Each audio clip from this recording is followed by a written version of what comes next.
जय हिंद, जय जोहार। तो आज हम लोग पढ़ने वाले हैं एटॉमिक स्ट्रक्चर के बारे में।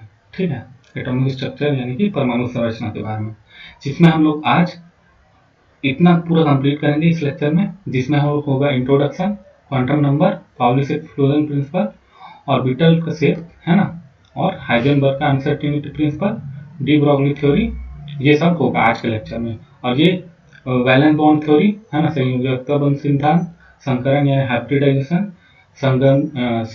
समांगी द्विपरमाणु एवं आयनों का निर्माण यानी कि मॉलिक्यूलर ऑर्बिटल थ्योरी, है ना, और बंध क्रम व बंध लंबाई की गणना, ये हम लोग पढ़ेंगे अगले लेक्चर में। तो सबसे पहले देखते हैं एटम। एटम सबसे स्मॉलेस्ट यूनिट है, स्मॉलेस्ट यूनिट है किसी भी मैटर को बनाने के लिए। किसको? मैटर को बनाने के लिए, यानी कि सबसे छोटी इकाई है जो पदार्थ को बनाती है। किसको बनाती है? सबसे छोटी इकाई है जो पदार्थ को बनाती है ना। ये टूटे हुए होते हैं ना, एक न्यूट्रॉन, प्रोटॉन और इलेक्ट्रॉन में। ठीक है, तो इलेक्ट्रॉन बाहर की ओर होता है और न्यूट्रॉन, प्रोटॉन न्यूक्लियस के अंदर पाया जाता है ना। किसके अंदर पाया जाता है? न्यूक्लियस के अंदर। अभी इसकी खोज नहीं हुई, मैं इसको आपको बेसिक तरीके से बता रहा हूँ, क्योंकि अगर आप बेसिक तरीके से पढ़ोगे ना तो आपको जल्दी समझ में आएगा, है ना। उसके बाद देखते हैं परमाणु भार क्या होता है ना। एटॉमिक मास, एटॉमिक मास के बारे में हम लोग पढ़ रहे हैं। एटॉमिक मास और एटॉमिक नंबर क्या होता है। कोई भी एलिमेंट है, मान के चलो कोई एक्स एलिमेंट है ना, कोई एक्स एलिमेंट है, उसका कोई ना कोई भार होगा, है ना। तो उसको हम लोग ए से दर्शाते हैं, ए से। और जो क्रम में रखा गया है ना, एटॉमिक नंबर या इलेक्ट्रॉन के नंबर के आधार पर क्रम में रखा गया है ना, उसको बोलते हैं एटॉमिक नंबर, है ना। क्या बोलते हैं उसको? Atomic number. एटॉमिक नंबर क्या है? नंबर ऑफ प्रोटॉन या नंबर ऑफ इलेक्ट्रॉन क्या है? एटॉमिक नंबर है ना। और atomic mass number of proton plus number of neutron कहलाता है एटॉमिक मास। क्या कहलाता है? Number of proton plus number of neutron क्या कहलाता है? एटॉमिक मास कहलाता है। नंबर ऑफ न्यूट्रॉन निकालना रहेगा तो अपन कैसे निकालेंगे? ए माइनस जेड करके। ए माइनस जेड यानी कि अपना एटॉमिक भार, है ना, परमाणु भार, और परमाणु नंबर को माइनस करके। ठीक है, तो इतना समझ में आएगा ना। फिर आगे बढ़ते हैं। ये बेसिक बेसिक चीज अभी बता दे रहा हूँ, है ना, छोटा सा बेसिक चीज है। फिर उसके बाद अपन मेन थ्योरी में पहुंचेंगे। उसके बाद है कोई, मान के चलिए ये कोई एग्जाम्पल है ना। इसमें किसी एलिमेंट का, है ना, कोई एलिमेंट है, उसका एटॉमिक नंबर दिया है 18 और उसका एटॉमिक भार दिया है, भार, है ना, भार वो दिया है 36, है ना। अब हम लोग को निकालना है। तो अभी पढ़े थे कि एटॉमिक जो वो होता है ना नंबर, एटॉमिक जो नंबर होता है वो क्या होता है? इलेक्ट्रॉन और प्रोटॉन के बराबर होता है ना। तो इलेक्ट्रॉन कितने पाए जाएंगे इसमें? इलेक्ट्रॉन कितने पाए जाएंगे? 18 पाए जाएंगे। प्रोटॉन कितने पाए जाएंगे? 18 पाए जाएंगे। ठीक है, लेकिन न्यूट्रॉन जो है, न्यूट्रॉन के बारे में क्या पढ़ते हैं? जितना मास है माइनस जितना उसका नंबर है ना। नंबर कैसे दर्शाते हैं? जेड से। तो इसको कैसे निकालेंगे? 18 है सॉरी, है ना, ये मास है पहले, तो 36 माइनस 18 कितना होगा? 18। तो न्यूट्रॉन की वैल्यू क्या है? न्यूट्रॉन की वैल्यू क्या है? 18। तो इस तरह से इसको बना सकते हैं अगर ऐसा क्वेश्चन आया तो। अब देखो, ये आपको याद करना पड़ेगा, ठीक है। इसके लिए मैं छोटा सा ट्रिक बता देता हूँ, है ना। इसको याद करने के लिए 1 से 30 तक आपको एटॉमिक नंबर और एटॉमिक मास, है ना, एटॉमिक नंबर यानी कि परमाणु नंबर और परमाणु भार आपको याद होने चाहिए। ठीक है, तो इसको कुछ इस तरह से याद रखो। ठीक है, ये हो गया ह, है ना, यहाँ पर हे ली, है ना, ये 3 ठोक का। फिर उसके बाद बे व, फिर का नो ना ओ, है ना, फा नी, है ना। तो ये देखो 10 ठो याद हो गया ऐसे में, हहेली, बेब, कनो, हनी। ऐसे करके छोटा छोटा आप ट्रिक बना के याद कर लीजिएगा। जैसे हाइड्रोजन का जो एटॉमिक नंबर है वो 1 है, वैसी जो मास है वो भी 1 ही है। ठीक है, उसके बाद जितना आप देखोगे ना सबका डबल होते जा रहा है। किसको किसको छोड़ के? सोडियम को छोड़ के। ठीक है, सोडियम का क्या हो रहा है? सोडियम का 11 है, तो उसका एटॉमिक मास 23 है, ठीक है। वैसे बेरिलियम का है ना, बेरिलियम का 4 है तो इसका 9 है, ठीक है। कुछ कुछ बस का छोड़ के क्या हो रहा है, डबल होते जा रहा है। जैसे कि हीलियम का 2 है तो इसका परमाणु भार 4 है, लिथियम का 3 है तो इसका परमाणु भार 6 है, बेरिलियम का तो 4 है तो 8 होना चाहिए, लेकिन मतलब होना चाहिए नहीं, 8 अपन कैलकुलेट कर सकते थे, लेकिन इसका होता है 9, है ना, जो दिया गया है। वैसे बोरॉन का 5 है तो 10 है ना। कार्बन का 6 है तो इसका एटॉमिक भार क्या है, 12 है। इसी तरह से आप 30 तक कम से कम याद कर लीजिए, ताकि आपको बाद में प्रॉब्लम ना हो किसी भी चीज का कि एटम का हम लोग याद नहीं कर पाए करके, है ना। तो ये से पीरियोडिक टेबल है, आप देख लीजिएगा। अब हम लोग पढ़ते हैं इलेक्ट्रोमैग्नेटिक वेव के बारे में। इलेक्ट्रोमैग्नेटिक वेव क्या होता है, जब किसी एरिया से ना कोई भी परपेंडिकुलर इलेक्ट्रिक वेव या मैग्नेटिक वेव एक ही वो से गुजरती है, माध्यम से, सॉरी एक मीडियम नहीं होता इसमें, एक ही जगह से गुजरती है बोल सकते हैं, ठीक है। इलेक्ट्रिक फील्ड और मैग्नेटिक फील्ड, तो इलेक्ट्रिक फील्ड और मैग्नेटिक फील्ड एक दूसरे से परपेंडिकुलर होते हैं, इसमें कोई भी मीडियम इन्वॉल्व नहीं होता इलेक्ट्रोमैग्नेटिक वेव में, ठीक है। इलेक्ट्रोमैग्नेटिक वेव प्रकाश के वेव के समान होती है ना, जिसमें प्रकाश का वेग कितना होता है, 3 × 10⁸ मीटर पर सेकेंड। इलेक्ट्रोमैग्नेटिक वेव को किसी भी माध्यम की आवश्यकता नहीं होती। जैसे कि ये कोई मैग्नेट हो गया, ये कोई मान लीजिए कि ऐसे, है ना। अब देखिए यहाँ पर से ऐसे वेव निकलेगा, तो इस वेव को किस माध्यम की जरूरत पड़ी, किस माध्यम की जरूरत नहीं पड़ रही। उसी प्रकार से ये क्या हो गया, इलेक्ट्रिक मीडियम हो गया ना, इलेक्ट्रिक वाला हो गया। लेकिन इलेक्ट्रोमैग्नेटिक वेव अगर निकलता है तो उसको कोई भी माध्यम की आवश्यकता नहीं होती, ये हमेशा याद रखना। ये मान के चलो छोटा सा वेव है ना, वेव है जिसमें जो वेव है उसके ऊपर यानी कि क्रिस्ट की दूरी को क्या बोलते हैं, तरंग दैर्ध्य कहते हैं, ठीक है, तरंग दैर्ध्य कहते हैं। ये तरंग दैर्ध्य के बारे में पढ़ रहे हैं हम लोग अभी। तो उसमें देखिए कोई यहाँ पर से वेव गुजरती है, कोई एरिया से, है ना, कोई वेव गुजर रही है, जो दो वेव के बीच, एक वेव के बीच में क्रिस्ट यानी श्रिंक के बीच की दूरी, ये जो मैक्सिमम जो वेव बन रहा है यहाँ पर से यहाँ पर की दूरी क्या कहलाती है, क्रिस्ट कहलाती है। इन दोनों के बीच की दूरी को बोलते हैं क्या, तरंग दैर्ध्य। उसी प्रकार जब नीचे की ओर मिनिमम जो वेव बनती है वो उसको बोलते हैं ट्रफ, है ना। दोनों ट्रफ के बीच की दूरी, अब ये क्या हो गया, इतना एक वेव हो गया, क्या हो गया, एक वेव, है ना। तो इसके बीच की दूरी को क्या बोलते हैं, लैम्डा यानी कि तरंग दैर्ध्य बोलते हैं। क्या बोलते हैं, तरंग दैर्ध्य बोलते हैं। अब तरंग दैर्ध्य को ये क्या है, दूरी ही है तो लेंथ से मापते हैं, लेंथ यानी कि मीटर से मापते हैं, किससे, मीटर से। अब मीटर के कुछ यूनिट होता है, बहुत छोटा वेव है तो क्या बोलेंगे, एंगस्ट्रॉम से मापते हैं, नैनोमीटर से मापते हैं और पिकोमीटर से मापते हैं, है ना। तो ये क्या है, मीटर ही है एक टाइप का। तो एंगस्ट्रॉम यानी कि 10⁻⁻10 मीटर, है ना। नैनोमीटर यानी कि 10⁻⁹ मीटर और पिकोमीटर यानी कि 10⁻12 मीटर। ये क्या होता है, तरंग दैर्ध्य। दो श्रिंग या दो गर्त के बीच की दूरी को बोलते हैं पर क्या, तरंग दैर्ध्य बोलते हैं, ठीक है। अब देखते हैं आवृत्ति यानी कि फ्रीक्वेंसी क्या होता है, कोई वेव, है ना, कोई वेव किसी सोर्स से कितनी बार एक सेकंड में गुजरती है ना। एक किसी बिंदु से, है ना, कितनी बार जो वेव है वो गुजरती है, उसको बोलते हैं एक सेकंड में ना, एक सेकंड में कितनी बार गुजरती है उसको बोलते हैं हम लोग क्या, आवृत्ति बोलते हैं। क्या बोलते हैं, आवृत्ति को हम लोग न्यू से दर्शाते हैं। किससे दर्शाते हैं, इसको बोलते हैं न्यू। क्या बोलते हैं, न्यू से दर्शाते हैं। और इसको नॉर्मली बोला जाता है साइकिल पर सेकंड, यानी कि एक सेकंड में कितना वेव गुजर रहा है वही होता है साइकिल पर सेकंड। इसको हर्ट्ज से भी दर्शाते हैं और सेकंड इनवर्स से भी दर्शाया जाता है, ठीक है। आगे बढ़ते हैं। तो न्यू इज इक्वल टू होता है, है ना, न्यू प्रोपोर्शनल टू 1/λ होता है। क्या होता है, न्यू प्रोपोर्शनल टू 1/λ होता है। ये याद रखना, ये कहाँ से आया है, वेव से ही आया है। न्यू इज इक्वल टू क्या होता है, 1/λ होता है। क्या होता है, 1/λ। लैम्डा क्या है यहाँ पर, तरंग दैर्ध्य है। अगर हम लोग इसका प्रोपोर्शनलिटी हटाएंगे तो हो जाता है c बाई लैम्डा। c यहाँ पर क्या है, प्रकाश का वेग है। प्रकाश का वेग यानी कि 3 इंटू 10⁸ मीटर पर सेकेंड, और लैम्डा यहाँ पर क्या है, तरंग दैर्ध्य है। तो जैसे जैसे हम लोग क्या करेंगे, लैम्डा को बढ़ाते जाएंगे ना, लैम्डा को जैसे जैसे हम लोग बढ़ाते जाएंगे तो क्या होगा, न्यू जो है कम होते जाएगा, न्यू कम होते जाएगा। वैसे लैम्डा को कम करते जाएंगे तो न्यू बढ़ते जाएंगे, यानी फ्रीक्वेंसी बढ़ते जाएगी।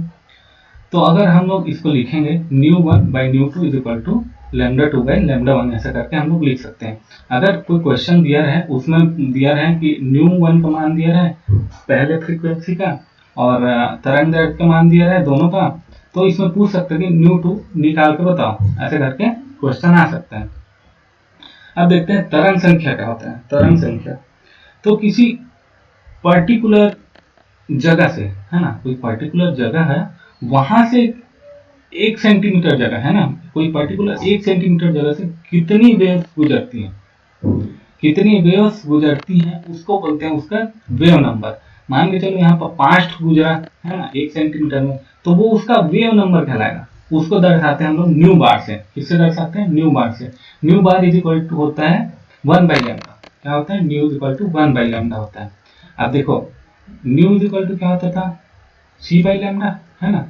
तो nu bar is equal to क्या हो रहा है, 1 बाई लैम्डा, है ना। अगर 1 बाई लैम्डा की जगह मैं न्यू रख दूं, है ना, तो क्या हो जाएगा, nu is equal to c nu bar, ऐसे हो जाएगा। तो वही यहाँ पर लिखा गया है c इंटू न्यू बार। ये क्या है, न्यू न्यू क्या है, फ्रीक्वेंसी है। c क्या है, c क्या है बताओ, प्रकाश का वेग। और न्यू लैम्डा क्या है यहाँ पर, वेव नंबर। तो इस तरह से तरंग संख्या बता सकते हैं। आगे देखते हैं, ये कॉस्मिक रे के बारे में एक छोटा सा पॉइंट यहाँ पर जान लीजिए। विबग्योर, है ना, violet, indigo, blue, green, yellow, orange, red. तो क्या होता है कि जो वायलेट वाली साइड होती है ना, वायलेट वाली साइड, उसकी लैम्डा सबसे कम होती है। लैम्डा सबसे कम होती है तो इसकी आवृत्ति सबसे ज्यादा होगी। तो आवृत्ति ज्यादा होगी तो ये इसका फैलाव सबसे ज्यादा होता है। क्या होता है, फैलाव होता है। जैसे कि ये कोई एरिया होगा तो क्या होगा, यहाँ पर पूरा ऐसे फैल जाएगा, है ना, ऐसे पूरा फैल जाएगा। आप लोग सुने होंगे कि जो रेड कलर का साइन होता है ना, वो दूर से दिखाई देता है ना, दूर से दिखाई देता है। वो क्यों देता है, क्योंकि जो रेड कलर वाला साइड है ना, वो क्या होता है, उसका लैम्डा बहुत ज्यादा होता है, लैम्डा बहुत ज्यादा होता है। तो उसका जो फैलाव है, ये मान के चलो ऐसे कोई है साइन बोर्ड, है ना, तो उसका फैलाव क्या है, कम है। तो ये डायरेक्ट क्या होगा, दूर से आते रहेगा ना, उसको भी दिखाई देगा, इसका फैलाव कम है तो, है ना। लेकिन जो अगर ये बहुत ज्यादा फैलाव है ऐसे करके, तो क्या होगा कि ये जो है दूर से दिखाई नहीं देगा, है ना। तो जिसका लैम्डा ज्यादा होता है ना, उसको क्या होता है, उसका फैलाव कम होता है और दूर से ही दिखाई देता है। तो यहाँ पर से विजिबल रेंज में क्या होता है कि ये जो वी वायलेट वाला रीजन होता है, उसका जो तरंग दैर्ध्य होता है, तरंग दैर्ध्य वो ना 400 नैनोमीटर होता है। क्या होता है, 400 नैनोमीटर। और जो लैम्डा होता है इसका रेड वाले का, उसका होता है 780 नैनोमीटर, या 750 नैनोमीटर से 780 नैनोमीटर तक का होता है। तो ये याद रखिएगा, एग्जाम में पूछ सकता है कि किसका नैनोमीटर क्या है। तो विजिबल रेंज का नैनोमीटर यहाँ से यहाँ तक होता है। विजिबल रेंज के मेनली पूछता है, तो उससे ज़्यादा पढ़ने की जरूरत नहीं है इसको। एटॉमिक स्ट्रक्चर या परमाणु संरचना। अब आते हैं मेनली एटॉमिक स्ट्रक्चर के मेन टॉपिक पे। वो हो गया हमारा, क्या हो गया, बेसिक चीजें बता दी। वो याद करना थोड़ा सा जरूरी है, क्योंकि बाकी बात में समझ में नहीं आएगा। इससे छोटा छोटा पॉइंट है, 5-10 मिनट में रोज भी करोगे तो याद हो जाएगा। अब हम लोग देखते हैं एटॉमिक स्ट्रक्चर के बारे में। परमाणु पदार्थ सबसे छोटा कण है। क्या है, सबसे छोटा कण है जो तत्वों के सभी गुण को प्रदर्शित करता है। क्या करता है, सभी गुण को प्रदर्शित करता है। हमारे आसपास प्रत्येक पदार्थ, है ना, किसकी बनी होती है, एटम की बनी होती है। जहाँ अत्यंत सूक्ष्म कणों से मिलकर बनते हैं, जिन्हें हम लोग एटम या परमाणु कहते हैं। ठीक है, तो सबसे पहले इसको किसने बताया था कि ये एटम होते हैं, है ना। एटम सबसे छोटा यूनिट, तो एक डॉल्टन नाम का आदमी था, उन्होंने सोचा कि भाई इतना बड़ा पदार्थ है, इसको छोटा करते जाएं, छोटा करते जाएं, छोटा करते जाएं, छोटा करते जाएं, छोटा करते जाएं, तो क्या होगा, हम लोग को एक एकदम छोटा यूनिट मिलेगा, एकदम छोटा यूनिट मिलेगा जिससे कि ये मिलकर बना है। क्या मिलकर बना है? ये पदार्थ मिलकर बना है। उसी को उन्होंने बोल दिया क्या? एटम। क्या बोल दिया? एटम। फिर उसी के नाम पे इन्होंने थ्योरी दे दी। तो बोला कि इन्होंने थ्योरी क्या दी? इन्होंने थ्योरी दी थी 1808 में। ये बहुत बार पूछा जाता है। तो डॉल्टन ने एटॉमिक थ्योरी दी थी सबसे पहली बार 1808 में, है ना।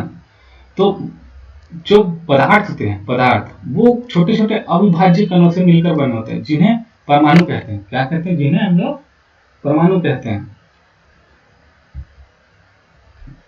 इन्होंने बताया कि जो एटम और एटम मिलकर अणु का निर्माण करते हैं, एटम और एटम मिलकर यानी परमाणु, परमाणु मिलकर अणु का निर्माण करते हैं, यानी कि मॉलिक्यूल का निर्माण करते हैं, जो कि डिविजिबल होता है। किसमें किसमें होता है? परमाणु परमाणु में डिविजिबल होता है ना। लेकिन परमाणु जो इन्होंने बताया था, डॉल्टन ने बताया था, डॉल्टन ने बताया था कि परमाणु अविभाज्य है।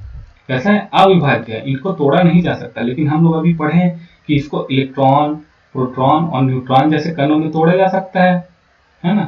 तो इसका ये वाला थ्योरी गलत हो गया था कि अविभाज्य कण है। ठीक है, तो वो हम लोग आगे जाकर पढ़ेंगे। अभी देखते हैं कि एटम और एटम मिलकर क्या बनाते हैं? अणु बनाते हैं। और अणु कैसे होते हैं? विभाज्य होते हैं। ऐसा करके डॉल्टन ने बताया था। अब जो अणु होते हैं वो दो तरह से हो सकते हैं, एक समद्विपरमाणुक और एक विषम द्विपरमाणुक, जिसमें कि जैसे कि O2 O2 दोनों समान एलिमेंट के बने हुए हैं, है ना। जैसे H2 H2, H2 क्या है? ये भी हाइड्रोजन और हाइड्रोजन से मिलकर बने हैं। फ्लोरीन फ्लोरीन और फ्लोरीन से मिलकर बने, यानी कि समद्विपरमाणुक। कैसा है? समद्विपरमाणुक है। और यहाँ पर है विषम द्विपरमाणुक, यानी कि दोनों अलग अलग एलिमेंट से मिलकर बने, जैसे कि HCl KCl, है ना। ये सब बताया था डॉल्टन। अब इन्होंने जो जो थ्योरी दी थी वो यहाँ पर लिखा हुआ है, तो हम लोग पढ़ते जाते हैं। परमाणुओं को ना तो बनाया जा सकता है और ना ही नष्ट किया जा सकता है। किन्होंने बताया था? डॉल्टन ने बताया था कि जो परमाणु है वो डिस्ट्रॉय नहीं हो सकती और ना ही इसको बनाया जा सकता है। तो ये क्या होती है? एक से दूसरे रूप में रूपांतरित किया जा सकता है, सिर्फ मॉडिफाई किया जा सकता है। क्या किया जाता है? मॉडिफाई किया जा सकता है या रूपांतरित किया जा सकता है, रूपांतरित किया जा सकता है इसको। वैसे दूसरा बताया था कि एक ही तत्व के सभी परमाणु के द्रव्यमान और गुण सामान्य होते हैं। ठीक है, ये इन्होंने बताया था, लेकिन ये इनका ये वाला रूल भी गलत हो गया था कि एक ही तत्व के सभी परमाणु के द्रव्यमान और गुण समान होते हैं। कैसे? कुछ कुछ परमाणु ऐसे भी होते हैं जिनके एक ही परमाणु अलग अलग भार दिखाते हैं। क्या दिखाते हैं? अलग अलग भार दिखाते हैं एक ही परमाणु, है ना। तो इस हिसाब से ये वाला थ्योरी इनका गलत हो गया था। ठीक है, अभी हम लोग देखेंगे उसको। Atom of different element have a different mass और प्रॉपर्टीज। विभिन्न तत्वों के परमाणुओं के द्रव्यमान और गुण अलग अलग होते हैं। विभिन्न तत्वों के परमाणु के द्रव्यमान और गुण अलग अलग होते हैं। ये भी इनका गलत हो गया था। क्या हुआ कि परमाणु के जो द्रव्यमान है जो अलग अलग होते हैं ना, उनके भी जो भार होते हैं वो अलग अलग हो सकते हैं और समान भी हो सकते हैं। Atom combine in simple ratio two form compounds, है ना। परमाणु सरल पूर्णांक अनुपात में मिलकर यौगिक बनाते हैं। ये सही है कि परमाणु जो है, जैसे कि H2O, है ना। H2O कैसे बना है? H2 प्लस O2, है ना। ये कुछ अपना दिया 1:, मतलब ये 2 लिए होंगे तब जाके ये क्या होगा? 1 मॉलिक्यूल लिए होंगे तब जाके ये 2 मोल का H2O बना है ना। तो ये कैसे? सरल अनुपात में 2:1 में है। तो यही बताया है इन्होंने कि जो परमाणु है वो सरल पूर्णांक के अनुपात में मिलकर ही यौगिक का निर्माण करते हैं। और क्या बताया कि परमाणु जो है रासायनिक अभिक्रिया में भाग लेती है। ये कि इन्होंने बताया था, डॉल्टन ने ही बताया था। परमाणु फ्री फॉर्म में नहीं पाया जाता। इसका अपवाद कौन है? अक्रिय गैस है। अक्रिय जैसे हीलियम गैस हो गया, लिथियम गैस हो गया, है ना। ये सब जो गैस है ना, ये सब जो गैस है वो कैसे होते हैं? अपना फ्री फॉर्म में पाया जाता है। कैसे पाया जाता है? फ्री फॉर्म में पाया जाता है ना। ये इसका अपवाद हो गया। तो डॉल्टन का थ्योरी क्या क्या एक्सप्लेन कर पाया आपने को? Law of conservation of mass, law of constant proportion और लॉ ऑफ मल्टीपल प्रोपोर्शन। ये क्या बोलता है कि जो यौगिक है वो सरलतम रूप में बना रहता है कांस्टेंट प्रोपोर्शन यानी कि उसको ना डिस्ट्रॉय किया जा सकता है और ना ही उसको, मतलब एक पर्टिकुलर कांस्टेंट जो वो रहेगा रेशियो में मिलाने पर कंपाउंड का निर्माण होगा। और लॉ ऑफ कंजर्वेशन क्या कहता है कि ना एटम को डिस्ट्रॉय किया जा सकता है ना इसको बनाया जा सकता है, सिर्फ एक से दूसरे रूप में रूपांतरित किया जा सकता है। ये बताया था कि इन्होंने डाल्टन ने, जो हम लोग पीछे पढ़ चुके हैं। अब इसकी कुछ कुछ लिमिटेशन थी। क्या लिमिटेशन थी देखिएगा, कि जो इन्होंने बताया था कि एटम इज डिविजिबल, लेकिन एटम इज इनडिविजिबल करके बताया था, अविभाज्य है बताया था, लेकिन एटम जो है डिविजिबल है। कैसे डिविजिबल है? ये इलेक्ट्रॉन, प्रोटॉन, है ना, प्रोटॉन तथा न्यूट्रॉन के रूप में डिविजिबल होता है ना। इन तीनों कणों में कौन होता है? डिविजिबल होता है क्या? एटम जो है ना। तो परमाणु जो है विभाज्य रूप में पाया जाता है। अब देखो वो वाला पॉइंट, कौन सा वाला पॉइंट? ये वाला पॉइंट है ना। क्या बोला है? एक ही तत्व के सभी परमाणु द्रव्यमान गुण समान होते हैं बोला। लेकिन यहाँ पर देखो आइसोटॉप्स, देखो एक ही एलिमेंट है ना। कौन है? कार्बन कार्बन है, लेकिन देखो इसका जो भार है वो अलग अलग है, C12 है और C14 है ना। इसको बोलते हैं आइसोटॉप, जिसके भार अलग अलग हों लेकिन जिसके परमाणु एटॉमिक नंबर है ना वो समान हो, इसको बोलते हैं आइसोटॉप। तो ये इसके कारण जो है क्या हुआ कि डाल्टन का वो वाला जो रूल था वो वाला फेल हो गया, है ना। उसी प्रकार आइसोबारिक, है ना, अलग अलग एलिमेंट के क्या बोले थे कि सब क्या होंगे? अलग अलग होंगे, है ना। एटॉमिक मास, एटॉमिक नंबर, ये सब अलग अलग होंगे बोले। लेकिन देखिए यहाँ पर जो है एटॉमिक मास कैसा है? सेम है। कैसा है? एटॉमिक मास सेम है।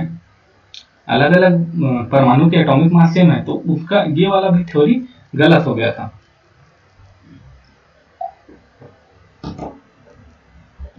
आगे देखते हैं। अब देखते हैं डिस्कवरी ऑफ इलेक्ट्रॉन। इलेक्ट्रॉन की डिस्कवरी किसने की थी? जे थॉमसन ने की थी। कैसे की थी? कैथोड रे के बारे में पता करके इन्होंने इलेक्ट्रॉन की खोज की थी, कैथोड रे का प्रयोग करके। डिस्कवरी ऑफ इलेक्ट्रॉन कैसे किया था इन्होंने? 1897 में किया था। कब किया था? 1897 में किया था। वो भी कैथोड रे ट्यूब द्वारा इन्होंने नेगेटिवली चार्ज एक पार्टिकल को देखा था, जिनका नाम इन्होंने दिया इलेक्ट्रॉन। ठीक है। प्रोटॉन की डिस्कवरी किसने की थी? गोल्डस्टीन ने की थी। कैनाल ने एक्सपेरिमेंट किया था। इन्होंने डिस्कवर किया था कि एक कण ऐसा भी है जो पॉजिटिव है, ऐसा करके। ठीक है। किन्होंने देखा था? गोल्डस्टीन ने देखा था। फिर उसके बाद देखते हैं डिस्कवरी ऑफ न्यूट्रॉन। ठीक है, डिस्कवरी ऑफ न्यूट्रॉन तो ये इन्होंने की थी, जेम्स चैडविक ने 1932 में की थी, है ना। 1932 में जेम्स चैडविक ने की थी न्यूट्रल पार्टिकल की खोज। ये बहुत बार इसका डिस्कवरी हुआ। देखो 1800 से चालू हुआ था, अब देखो 1932 आ गया, तब जाके न्यूट्रॉन की डिस्कवरी हुई। न्यूट्रॉन की डिस्कवरी पहले नहीं हुई थी। ये कुछ पार्टिकल्स के प्रॉपर्टीज हैं, वो देखते हैं। ठीक है। इसका सिंबल कैसे दिखाते हैं? इलेक्ट्रॉन को माइनस से दिखाते हैं, प्रोटॉन को प्लस से और न्यूट्रॉन को जीरो से, क्योंकि इसमें कोई भी चार्ज नहीं होता। डिस्कवरी किसने की थी इलेक्ट्रॉन की? जे थॉमसन ने। प्रोटॉन की खोज किसने की थी? गोल्डस्टीन ने। और न्यूट्रॉन की खोज की थी जेम्स चैडविक ने। और देखो इलेक्ट्रॉन की खोज कब हुई थी? देखो 1897 में हुई थी। और प्रोटॉन की खोज कब हुई थी? 1886 में हुई थी। उसके बाद सबसे लास्ट में खोज किसकी हुई थी? 1932 में। अब देखो इलेक्ट्रॉन में -1 चार्ज होता है, प्रोटॉन में +1 चार्ज होता है और न्यूट्रॉन में 0 चार्ज होता है ना। अब उस चार्ज की वैल्यू कितनी है? -1.602 इंटू 10⁻−19 कूलम है इलेक्ट्रॉन के चार्ज का वैल्यू, है ना। वैसे प्रोटॉन के चार्ज की वैल्यू क्या है? +1.602 इंटू 10⁻−19 कूलम। वैसे न्यूट्रॉन के चार्ज की वैल्यू क्या है? 0 कूलम, है ना, क्योंकि इसका कोई चार्ज ही नहीं होता। रिलेटिव मास, है ना, रिलेटिव मास क्या है? ये सबसे नगण्य होता है ना। जो ये वाला मास है ना, प्रोटॉन के मास से बहुत कम होता है, 1/1836 गुना कम होता है किसके? प्रोटॉन के मास से। और ये भी कैसा होता है? इसका मास 1 होता है, 1 यूनिट होता है। जैसे एक्चुअल मास इसका गिनेंगे तो कितना होगा? 9.11 इंटू 10⁻−31 kg। अब देखो 1.672 इंटू 10⁻−27, 27 से 31 कितना कम है? देखो कितना कम है? लगभग 1000 गुना से ज्यादा कम है ना। तो इसको हम लोग लगभग नगण्य ही मानते हैं। कैसा मानते हैं? नगण्य मानते हैं एक कण को, इलेक्ट्रॉन के। कैसे हो जाता है? नगण्य ही हो जाता है ये टोटल इन लोग से, है ना। फिर भी अगर बहुत ज्यादा अमाउंट है तो उसको नगण्य नहीं मान सकते। और इसका क्या है? 1.675 इंटू 10⁻⁻27 kg। इसका भार और ज्यादा है। किसका भार? न्यूट्रॉन का भार। Location of in atom outside of the nucleus. Electron कैसा रहता है? ये रहा electron outside of the nucleus रहता है। और प्रोटॉन और न्यूट्रॉन जो है, न्यूट्रॉन और प्रोटॉन जो है कहाँ पर रहते हैं? न्यूक्लियस में रहते हैं। ये नेगेटिव पार्टिकल होते हैं, ये पॉजिटिव पार्टिकल होते हैं, और ये न्यूट्रल पार्टिकल होते हैं। कौन? न्यूट्रॉन।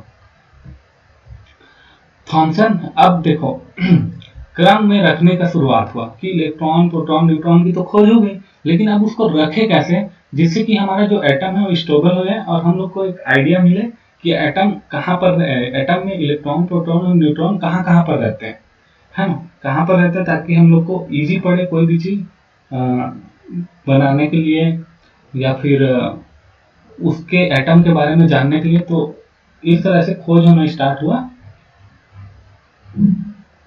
इलेक्ट्रॉन, प्रोटॉन और न्यूट्रॉन के स्थान का। तो सबसे पहले थॉमसन ने बताया कि जो एटम के जो पॉजिटिवली चार्ज और नेगेटिवली चार्ज होते हैं ना, वो एक तरबूज में गड़े बीज के समान होते हैं। तरबूज में जो गड़े बीज होते हैं ना, उसमें पॉजिटिव ऐसा पाया जाता है, और जो बाहर होते हैं वो नेगेटिव भी इसी के अंदर पाया जाता है, ऐसा कर होता है। लेकिन इनका जो है वो थ्योरी गलत हो गया। कैसा हो गया? गलत हो गया। ऐसे कुछ पाए जाते हैं ऐसे करके बोले थे उन्होंने, पर ये गलत हो गया।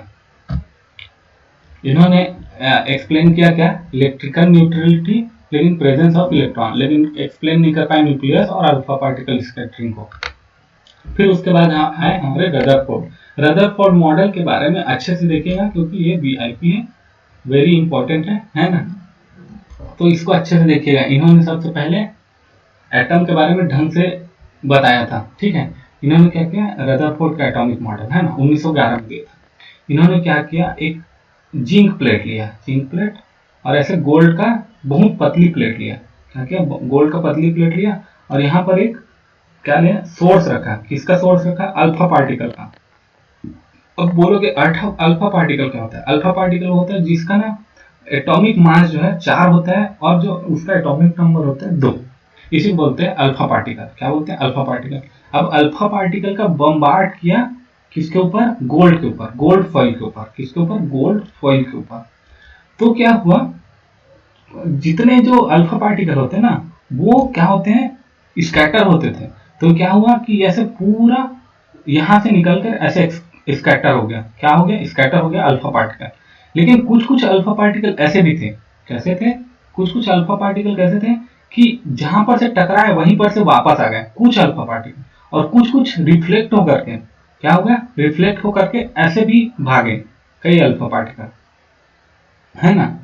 और कई अल्फा पार्टिकल क्या हो गया? डायरेक्ट सीधा सीधा निकल गया ऐसे, है ना। और कई कई अल्फा पार्टिकल बहुत दूर दूर तक ऐसे भागे। तो इससे क्या पता चला? उन्होंने क्या बताया कि जो एटम होता है, एटम है ना, एटम होता है उसका पूरा जगह खाली होता है। कैसा होता है? मतलब पूरा जगह खाली, मतलब कि जो बीच का जो एरिया होता है वो खाली होता है। क्या बोला? एटम लगभग खाली होता है ना।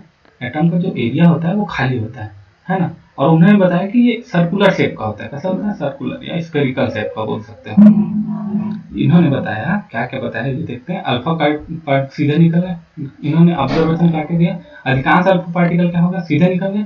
कुछ कण थोड़ा बहुत मुड़ा, और बहुत कम कण ऐसा हुआ जो वापस लौट आया। वही चीज बताया, कुछ ऐसा कण हुआ जो वापस लौट आया, और कुछ कुछ ऐसे कण हुआ जो थोड़ा थोड़ा डिफ्लेक्ट हुए। ये रदरफोर्ड का एक्सपेरिमेंट है ना, जिंक प्लेट, गोल्ड फॉइल, और यहाँ पर से अल्फा पार्टिकल भेजे। अब देखते हैं उन्होंने क्या क्या बताया। जो मोस्ट ऑफ द परमाणु का अधिकांश भाग होता है ना, वो खाली होता है। कैसा होता है? खाली होता है। उन्होंने बताया कि बीच में एक छोटा सघन नाभिक होता है। छोटा सघन नाभिक होने के कारण क्या होता है? जो पार्टिकल जा रहे हैं ना, वो क्या होता है? डायरेक्ट बाउंस बैक होके अपोजिट फिर से आ जाता है ना। छटक के फिर से वापस आ जाता है, तो उसी को बोला नाभिक होता है, इसी कारण वो बीच से छटक कर फिर से वापस आ जाता है ना। और बोला कि पॉजिटिव चार्ज कंसंट्रेटेड इन न्यूक्लियस, कैसा होता है, पॉजिटिव चार्ज जो है न्यूक्लियस में कंसंट्रेटेड होता है, और जो उसके इलेक्ट्रॉन होते हैं वो क्या करते हैं, घूमते रहते हैं उसके बाहर की तरफ। ये किन्होंने बताया था, रदरफोर्ड ने बताया, इन्होंने बताया रदरफोर्ड ने। इसी कारण ये इंपॉर्टेंट है क्योंकि उन्होंने बहुत सारी चीजें क्लियर कर दी परमाणु के बारे में, है ना। तो उन्होंने बताया कि जो परमाणु का आकार होता है, तो साइज ऑफ द एटम होता है वो 10⁻⁻10 मीटर होता है। कैसा होता है, 10⁻⁻10 मीटर होता है। लेकिन जो नाभिक का आकार पूछा गया तो वो उससे भी छोटा है, बताया 10⁻15 मीटर का होता है। कैसा होता है, ये इसका साइज जो होता है क्या बोला है, 10⁻15 मीटर का होता है। और जो यहाँ से यहाँ तक पूरा एक एटम होगा ना, पूरा एक एटम है ना, यहाँ से यहाँ तक का, तो वो बोला कि ये जो है एटम का साइज वो क्या बोला 10⁻10 मीटर का है। इस कितने का है, 10⁻10 मीटर का है। जो और न्यूक्लियस जो होता है वो सघन क्या बोलते हैं, पॉजिटिव चार्ज का होता है, तो यहाँ पर प्रोटॉन जरूर पाया जाएगा, और न्यूट्रॉन भी इसी के अंदर रहता है। किसके अंदर, ये न्यूक्लियस के अंदर। ये किन्होंने बताया, रदरफोर्ड ने बताया। अब इन्होंने एक दो गलती कर दी जो ये नहीं समझा पाए। इन्होंने बताया कि जो इलेक्ट्रॉन जो होता है लगातार एनर्जी रिलीज करता है। क्या करता है, लगातार क्या करता है, एनर्जी रिलीज करता है। क्या करता है, एनर्जी रिलीज करता है। तो एक मैक्सवेल नाम के साइंटिस्ट है ना, उन्होंने बताया कि अगर भाई एनर्जी रिलीज कर रहा है इलेक्ट्रॉन, है ना, एनर्जी लगातार रिलीज कर रहा है, तो एक ऐसा टाइम आएगा जब क्या होगा कि ये न्यूक्लियस के साथ टकरा जाएगा, और क्या होगा, न्यूक्लियस के साथ टकराने के साथ ये क्या हो जाएगा, ब्लास्ट हो जाएगा। क्या हो जाएगा, ब्लास्ट हो जाएगा, है ना, न्यूक्लियस के साथ टकरा जाएगा। लेकिन ऐसा तो नहीं होता, ऐसा नहीं होता ना, तभी तो हमारे जितने भी एलिमेंट जो दिखाई देते हैं हमने अपने आसपास, है ना, वो क्या होते हैं, स्टेबल होते हैं। कैसे होते हैं, स्टेबल होते हैं, स्थायी होते हैं। कोई भी देख रहा है, कोई भी एलिमेंट फूट रहा है, कुछ हो रहा है, ऐसा तो नहीं होता ना, स्टेबल होते हैं, स्थायी होते हैं, है ना। तो ये बात कौन नहीं समझा पाए, हमारे रदरफोर्ड जी ने नहीं समझा पाया ये बात। तो एक इंसान आया, उन्होंने ये चीज समझाया, उनका नाम था बोर, है ना। तो अभी सबसे पहले हम लोग प्लांक क्वांटम रूल पढ़ लेते हैं, फिर बोर थ्योरी के बारे में पढ़ेंगे, है ना। तो प्लांक क्वांटम सिद्धांत क्या बोलता है कि जो एनर्जी होता है ना, एनर्जी, इसको समझने के बाद ना बोर का क्वांटम नंबर अच्छे से समझ में आएगा। इस कारण बताते हैं, इसको पहले पढ़ लेते हैं प्लांक क्वांटम रूल। अब क्या हुआ, जो एनर्जी होता है ना, इन्होंने बताया कि एनर्जी जो है वो पैकेट के रूप में होता है। कैसे होता है, ऐसे पैकेट के रूप में होता है, पैकेट के रूप में होता है। उसको हम लोग बोलते हैं क्या, फोटॉन। क्या बोलते हैं, फोटॉन। ये एनर्जी जो होता है ना, पैकेट के रूप में होता है। कैसे, पैकेट के रूप में।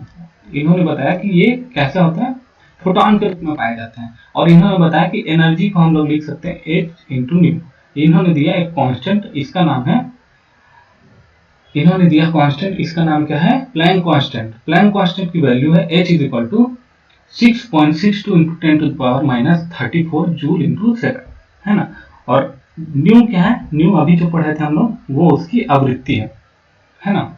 तो इसको हम लोग लिख सकते हैं E = h न्यू।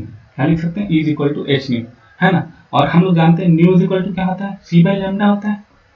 हम लोग जानते हैं ना न्यू = क्या होता है, c/λ। अभी जस्ट पढ़े थे, है ना, वेव के बारे में, है ना, उसमें हम लोग पढ़े थे। तो हम लोग क्या लिख सकते हैं, E = hc/λ भी लिख सकते हैं, यहाँ पर न्यू की वैल्यू रखने के बाद, है ना, न्यू की वैल्यू रखने। तो ये हो गया प्लांक का क्वांटम रूल। इन्होंने बताया था कि कण होते हैं ना, कण वो ऊर्जा बंडल के रूप में होते हैं, और जो फोटोन रिलीज करते हैं। फोटोन क्या है, एक टाइप का पैकेट है, ऊर्जा का पैकेट है, जो हर एक एलिमेंट में पाया जाता है ना। फिर उसके बाद आए हमारे, ये हो गया कि इसका एनर्जी के बारे में इन्होंने बताया, प्लैंक क्वांटम ने।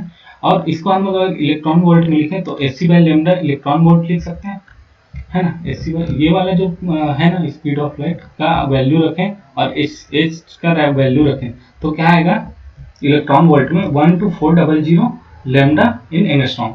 ये याद रखना, है ना, ये याद रखना। अगर किसी भी पूछा इलेक्ट्रॉन की ऊर्जा, है ना, ऊर्जा के बारे में बताओ, उसका अगर तरंग दैर्ध्य इतना दिया हुआ है, तो आप ये वाला फॉर्मूला लगा लेना, और इससे इलेक्ट्रॉन वोल्ट में इसका आंसर आ जाएगा। जैसे कि 3000 एंगस्ट्रॉम के तरंग दैर्ध्य वाली कोई तरंग है, उसकी ऊर्जा बताइए।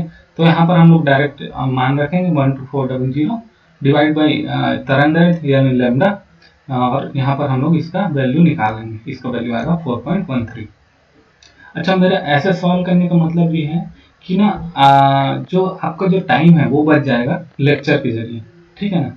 अब बार बार इसको सॉल्व करते रहूंगा तो उसमें लिखने में भी टाइम जाएगा और बताने में भी टाइम जाएगा। इस कारण मैं ये इसको पूरा कंप्लीट करके रख दिया हूँ। इसके बाद देखते हैं बोहर का एटॉमिक मॉडल। इन्होंने क्या बताया, अब हम लोग कुछ टाइम पहले पढ़े थे कि जो इलेक्ट्रॉन है वो अगर ऐसे घूमते रहा तो एटम से जाकर टकरा जाएगा, तो इसकी स्टेबिलिटी नहीं रहेगी। लेकिन हमारे जो एटम होते हैं वो कैसे होते हैं, स्टेबल होते हैं, है ना। तो क्या बोहर ने बताया कि जो इलेक्ट्रॉन होते हैं ना, इलेक्ट्रॉन जो होते हैं वो एक पर्टिकुलर कक्षक में घूमते हैं। किसमें घूमते हैं, ऑर्बिटल में घूमते हैं।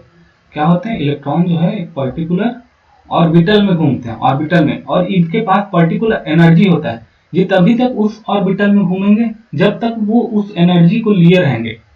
क्या बोल रहे हैं कि ये इलेक्ट्रॉन तब तक घूमेंगे जब तक वो उस एनर्जी या फोटोन को लिए रहेंगे, तभी तक ये इस कक्षा में घूमते रहेंगे या इस कक्षक में घूमते रहेंगे। इस कक्षक में ऐसे गोल गोल घूमते रहेंगे, है ना। यहाँ पर क्या रहेगा, न्यूक्लियस रहेगा, यानी कि प्रोटॉन और न्यूट्रॉन, है ना।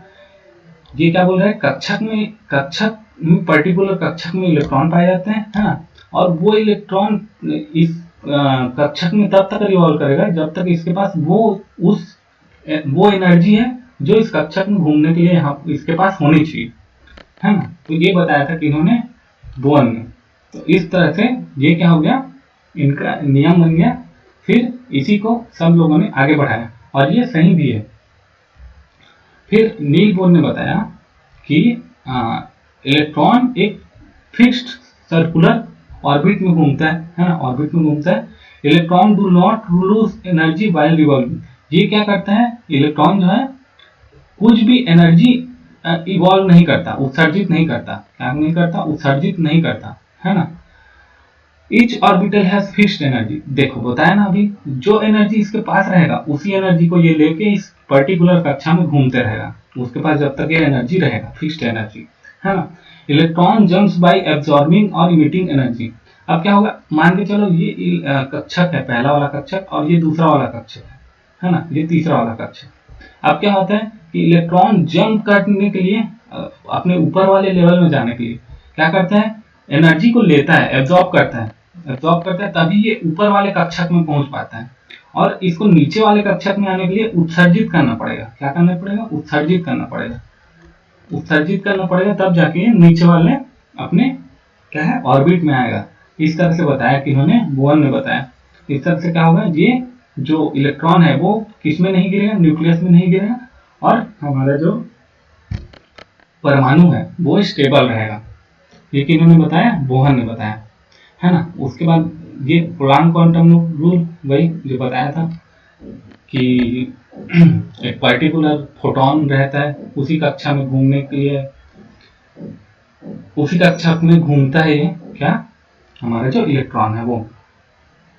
अब प्रत्येक कक्षक का एक नाम रख दिए। पहले वाले कक्षक का नाम K, दूसरे वाले कक्षक का नाम L, तीसरे वाले कक्षक का नाम M, और चौथे वाले कक्षक का नाम N। जिसमें ऊर्जा स्तर, जिसमें कि n जो है, n जो हम लोग देख रहे हैं वो प्रिंसिपल क्वांटम नंबर है, जिसको हम लोग अभी आगे जाके पढ़ेंगे। प्रिंसिपल क्वांटम नंबर अगर 1 रहा तो वो कौन से कक्षक में रहेगा, k वाले कक्षक में रहेगा। उसका अगर n = 2 रहा तो क्या है, कौन से कक्षक में रहेगा, l वाले कक्षक में रहेगा। उसका n = 3 रहा तो m वाले कक्षक में रहेगा, है ना। n = 4 रहा तो n वाले कक्षक में रहेगा। अब वही चीज जो अभी बताया, अगर फोटोन ले लेता है तो अपने ऊपर वाले कक्षक में चले जाता है, और इलेक्ट्रॉन अगर उत्सर्जित कर देता है ना, उत्सर्जित कर देता है तो नीचे वाले कक्षक में आ जाता है। ये क्या है, एनर्जी लेवल से, है ना। अब क्या हुआ, जो इलेक्ट्रॉन है वो रिवॉल्व करता है पर्टिकुलर एक क्या बोला जाए, सर्कुलर ऑर्बिट में, है ना। तो सर्कुलर ऑर्बिट में करेगा, मूव करेगा, है ना। तो उसका कुछ एंगुलर मूवमेंट भी होगा, है ना। इलेक्ट्रॉन क्या है, मूव करेगा सर्कुलर ऑर्बिट में, तो उसका कुछ क्या है, मोमेंटम भी होगा, है ना, मोमेंटम होगा। तो इसको हम लोग मोमेंटम को नापते हैं mvr इक्वल टू nh/2 से, है ना। अब क्या है mvr, इसका मोमेंटम है, mvr इक्वल टू nh/2 इसका मोमेंटम है। किसका मोमेंटम है? इलेक्ट्रॉन का। जहाँ पर r रेडियस है, v यहाँ पर वेलोसिटी है, m मास है और पर्टिकुलर एटम का, n यहाँ पर प्रिंसिपल क्वांटम नंबर है, h यहाँ पर प्लैंक कांस्टेंट है और 2 पाई सर्कुलर ऑर्बिट के लिए लेते हैं, है ना। ये क्या है, हम लोग अगर रेडियस निकालें तो mv को हम लोग इधर ले जाके इसका रेडियस निकाल सकते हैं। वही हम लोग अभी देखेंगे। बोहर का परमाणु मॉडल, ये अभी जो बताया, ये क्या है, एक एक एनर्जी लेवल है ना, एक एक एनर्जी लेवल है। ये देखो सबसे छोटा वाला जो सबसे E1 जो एनर्जी लेवल है ना, जिसको n इक्वल टू 1 में रखें, वो उसका होता है -13.41 इलेक्ट्रॉन वोल्ट। उसी प्रकार ऊपर -3.40 electron volt n equal to 2 और n इक्वल टू 3 में -5.1 इलेक्ट्रॉन वोल्ट। देखो ये क्या है, एनर्जी है, क्या है, एनर्जी है। अगर इतना सारा एनर्जी हम लोग किसी इलेक्ट्रॉन को दे दें, क्या करें, यहाँ पर देखिए, अगर यहाँ पर कोई इलेक्ट्रॉन है, मान चलता है ना, इतना सारा एनर्जी हम लोग कोई इलेक्ट्रॉन को यहाँ पर दे दिए, है ना, इसको दे दिए -13.41 इलेक्ट्रॉन वोल्ट का एनर्जी दे दिए, तो ये क्या करेगा, जंप कर जाएगा अपने अगले वाले, क्या बोला जाए, कक्षक में जंप कर जाएगा, है ना। वैसे ही अगर इसको इतना एनर्जी देंगे तो वो इसके अगले वाले क्या हो जाएगा, कक्षक में जंप कर जाएगा। अगर हम लोग इसको इतना एनर्जी देंगे ना, इससे ज्यादा एनर्जी देंगे तो क्या करेगा, अगले वाले वो में चला जाएगा। वैसे ही अगर ज्यादा ज्यादा देते रहें तो ये ऊपर जाते जाएगा इलेक्ट्रॉन, और जैसे जैसे ये उत्सर्जित करते जाएगा और इस लेवल में आ जाएगा तो यहाँ पर आ जाएगा। वैसे ये उल्टा भी होता है ना। तो इसी कारण आइसोटोप्स, आइसोबार्स ये सब बनते हैं। ठीक है, ये बताया था कि इन्होंने, बोहर ने बताया था। अब देखते हैं अपकेंद्रीय बल, है ना, कितना उसमें क्या लगता है, अपकेंद्रीय यानी सेंट्रीफ्यूगल फोर्स, किसमें, इलेक्ट्रॉन का, इलेक्ट्रॉन में, एटम के इलेक्ट्रॉन में कितना सेंट्रीफ्यूगल फोर्स लगता है और एक सेंट्रीपिटल फोर्स लगता है ना। सेंट्रीपिटल यानी कि अभिकेंद्रीय बल या कूलाम्ब फोर्स भी बोलते हैं इसको। तो जो अपकेंद्रीय बल या सेंट्रीफ्यूगल फोर्स लगता है वो लगता है mv²/r। वैसे अपकेंद्रीय बल लगता है JD²/r²। अगर दोनों को हम लोग इक्वल कर दें, क्या होता है कि दोनों इक्वल लगता है, एक अपोजिट साइड लगता है, दोनों एक दूसरे के अपोजिट साइड लगते हैं। एक रस्सी में आप पत्थर बांधना और उसको घुमाना है ना, तो क्या होगा, एक खिंचाव वाला बल महसूस होगा और एक बाहर जाने वाला बल महसूस होगा।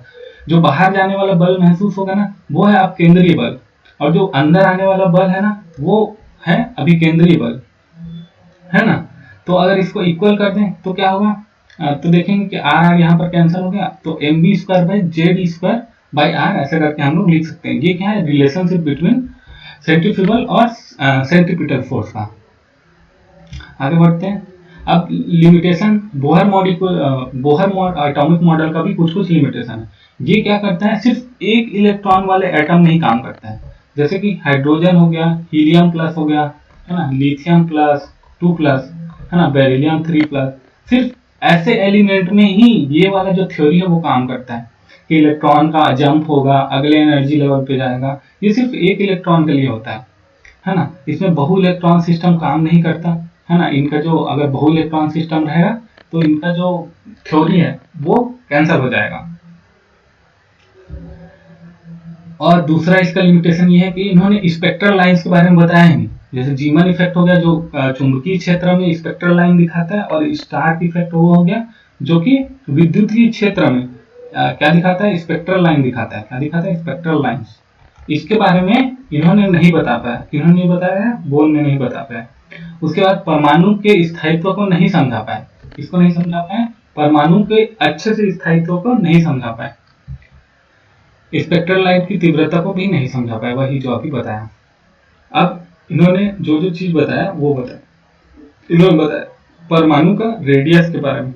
अगर कोई परमाणु का रेडियस निकालना है ना, परमाणु का रेडियस निकालना है तो सीधा सीधा इसका आप लोग ना फॉर्मूला याद रखो। कैसे बनता है ये याद रखोगे तो बहुत टाइम लगेगा, है ना। जैसे कि हम लोग पढ़े थे मोमेंटम है ना, वो NH/2 के बराबर होता है। तो v का वैल्यू निकालेंगे पहले, NH/2 होगा, है ना। तो v का वैल्यू, अगर अपने को वेलोसिटी ऑफ इलेक्ट्रॉन निकालना है तो कैसे निकालेंगे, v NH/2 करके निकालेंगे।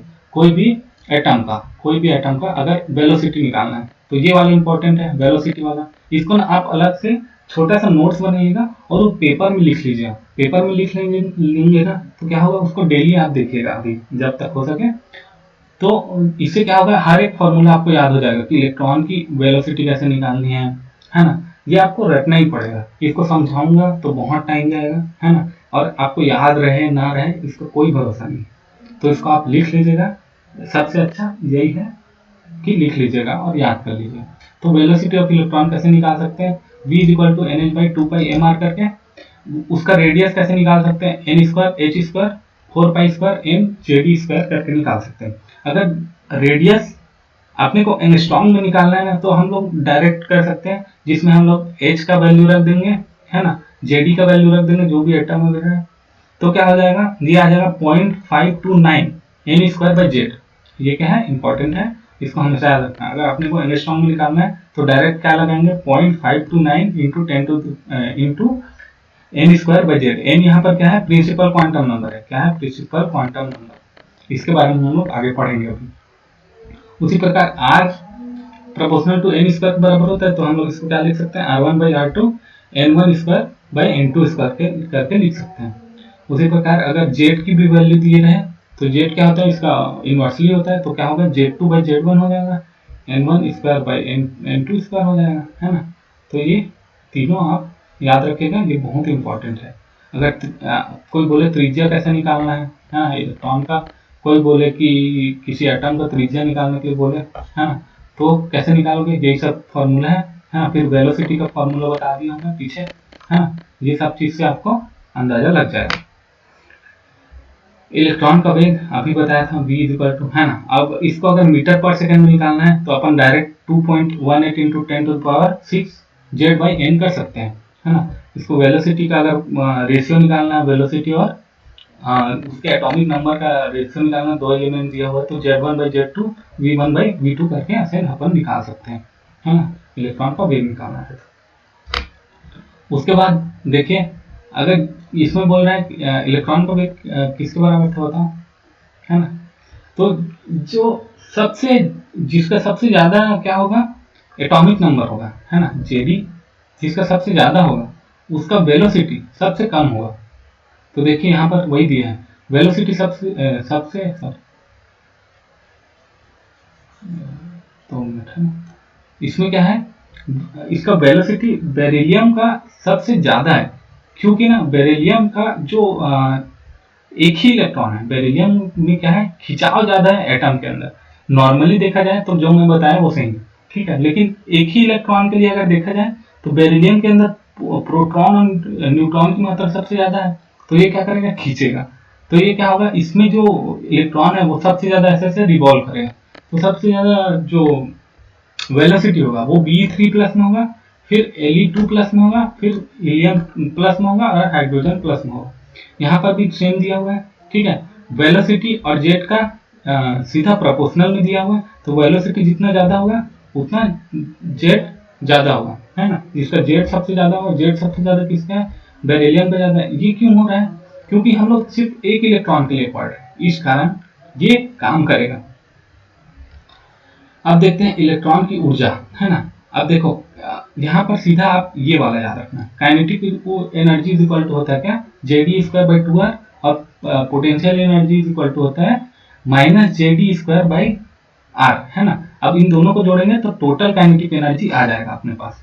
तो total kinetic energy is equal to होता है -JD²/2r, है ना। ये सब आप लोग एक वही बता रहा हूँ, नोट्स बना के रख लीजिएगा। अगर आप r की वैल्यू रख देते हैं ना, r की वैल्यू रख देंगे तो ये ई टोटल क्या आएगा, -2.18 इंटू 10⁻⁻11 Z²/n²। ये अर्ग प्रति परमाणु पर आएगा।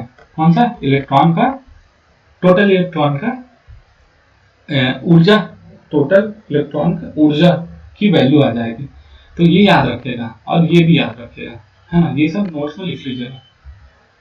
वही सेम चीज अगर आप आर्गन में देखते हैं, आप देख रहे हैं जूल पर एटम में, ये क्या हो गया -2.18 इंटू 10⁻−18, है ना। वैसे अगर ईटी अपन देखेंगे इलेक्ट्रॉन वोल्ट में तो ये आएगा -13.6। ये सबसे पहले n=1 का है, ठीक है, n=1 एरिया का है। तो इस तरह से हम लोग इलेक्ट्रॉन की ऊर्जा निकाल सकते हैं। इलेक्ट्रॉन की ऊर्जा ऋणात्मक होती है, अतः यहाँ स्थायित्व की जानकारी देता है, इस टाइम इसको अपन निकाल सकते हैं, है ना।